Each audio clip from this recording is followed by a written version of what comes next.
పూర్వం ఒక ఊరిలో రామన్న అనే పశువుల కాపరి ఉండేవాడు. ఒకరోజు అతను ఉదయాన్నే పశువులను తీసుకుని మేపడానికి పొలానికి వెళతాడు. అక్కడ ఒక చెట్టు కింద ఒక పాము పుట్టని గమనిస్తాడు. అయ్యో, ఈ పుట్టలో ఎవరు పాలు పోయటం లేదే అని రోజు పాలు పోయడం మొదలు పెడతాడు.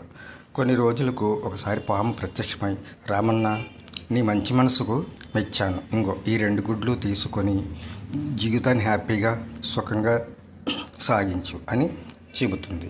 రామన్ ఎంతో సంతోషపడి భార్య బిడ్డలతో హాయిగా ఉంటాడు. అదే ఊరిలో సోమన్న అని రామన్నకు ఒక స్నేహితుడు ఉండేవాడు. ఒకరోజు సోమన్న అతని పరిస్థితి చూసి వచ్చి, ఏంటి రామన్న, నీ పరిస్థితి బాగున్నట్టుందే, ఏమిటి విశేషం అని అడుగుతాడు. రామన్న సోమన్నకు జరిగిందంతా చెబుతాడు. ఆ మరునాటి నుంచి సోమన్న కూడా పొట్టలో పాలు పోయడం మొదలు పెడతాడు.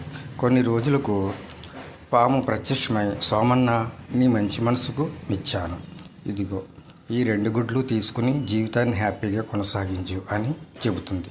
తల్లి, నాకు ఈ 2 గుడ్లు కంటే నేను ఏది అనుకుంటే అది జరిగేలా వరం ఇయ్యి తల్లి అని అంటాడు. సరే అలాగే, కానీ చెడు కోరుకుంటే మాత్రం ఈ వరం పని చేయదు అని చెబుతుంది.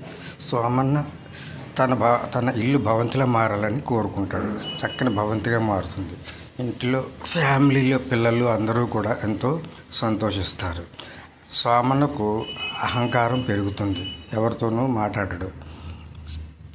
ఒకరోజు సోమన్న తన భార్యను పిలిచి, కొద్దిగా రొట్టెలు వేస్తావా అని అడుగుతాడు. ఆమె రొట్టెలు వేసి తెచ్చి ఇస్తుంది. అవి కొంచెం నల్లగా మాడిపోయి ఉంటాయి.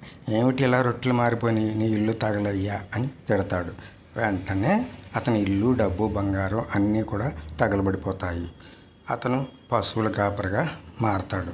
కాబట్టి పిల్లలు, దురాశ దుఃఖానికి చేటు అని తెలుసుకోండి.